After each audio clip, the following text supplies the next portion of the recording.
I'm still kind of needing some understanding on me. All right, I got a background in law enforcement, military, so I'm kind of, this guy that's really, I guess, been taught to be a certain type of way. So what I'm trying to understand... Helpful, uplifting, yes, caring, yes, all that's looking in for there. the good of the whole. Yes, yeah. most definitely. Yes. What they call it? Sheepdog. Sheepdog protects the sheep. Clear, Yes. aware, Yes. fast, intuitive, sensitive, responsive, Yes. effective. Yes. Yeah. So I give an example of my kids, right? When you're trying to teach Oh, well, they're kids out of control. You're a sheepdog, not a Yes. kid dog. Yeah.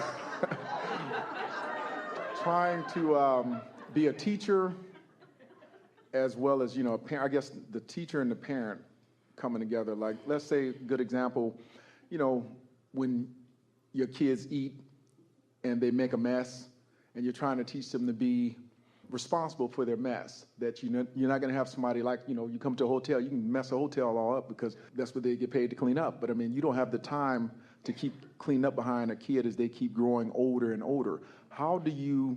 Have your children ever seen you make a mess in a hotel? Yes. There's your problem right there. Yes. Because if you are letting anybody clean up your mess for any reason, then they don't understand what the distinction is. Okay. Hold on. Say that one more time. I'm still... So... Well, you teach through the clarity of your example. Oh, yes. That's what I do. And so that's why we were playing with you, that if you believe that someone's paid to clean up your mess and you really leave a big mess, then your children aren't mature enough to sort out the distinction about when they should leave a mess. Esther was in a ladies' room one day, and she was in a cubicle, and she heard this conversation going on outside. And it was a person who seemed to be a stranger to a child who was saying, do you want me to help you? And was turning the water on for this child and getting a paper towel.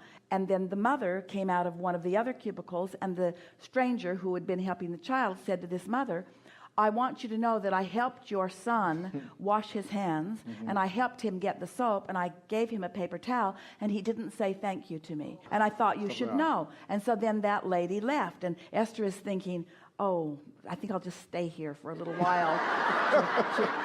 She didn't want to walk out into that.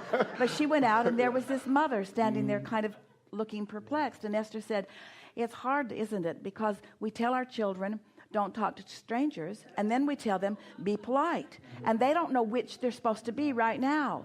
In other words, we give them mixed messages without even knowing that we're doing it. And children take everything very literal, and they are learning much more from what they're seeing. And so if you decide that you're going to teach through the clarity of your example, and then when they ask, you give them the words that reinforce your action, then that's a much less contradictory way of helping them to understand. Okay, so say the last part. If I teach through... The clarity of your example rather than through your words. I've done that. Like, say, if I make something in the kitchen, whatever, I'll clean it up and wipe down the counters, and then I expect my son to come behind me to do the same thing. Yes. So, but if he doesn't do it, that a certain side could come out at a certain time, and he feels I'm being a little too hard on him, and it's like, if anybody has to come behind you, friend or... But here's the thing. And this is what the whole conversation that we've had all day here is really about. It's always a conversation that we have. Vibration trumps everything. Do you think that your opinion, your habit of thought, your belief, a belief's just a thought you continue to think. Yes. Do you think your habit of thought about this particular son, do you believe him to be irresponsible and messy, or do you believe him to be responsible and considerate? I think he's responsible and considerate, but like I said, sometimes he doesn't behave that way. But you have to decide whether his behavior is going to set the tone for how you believe him to be, because how you believe him to be is what you're going to evoke from him. And so the key is to see him as considerate, even when he's not. That's what unconditional love is. Seeing him considerate, seeing him neat, even when he's not. Because why this now?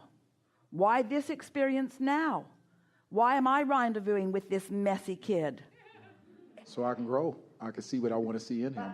But the deeper question that we're asking, the reason you're rendezvousing with the messy kid is because the messy kid vibration is more active within you than the considerate, responsible kid is active within you, because you're letting his behavior train your expectation. And mentors, really good mentors, don't let what is train their expectation of what is coming. So that's not an easy thing. And most people are wanting to demand behavior. But when you demand behavior that your vibration isn't asking for, now you're causing confusion in the people that you're demanding it from. That's what makes people nuts out there. You could have a conversation. You could say to him, you know, every day I practice thinking how neat and considerate you are, but you make it hard.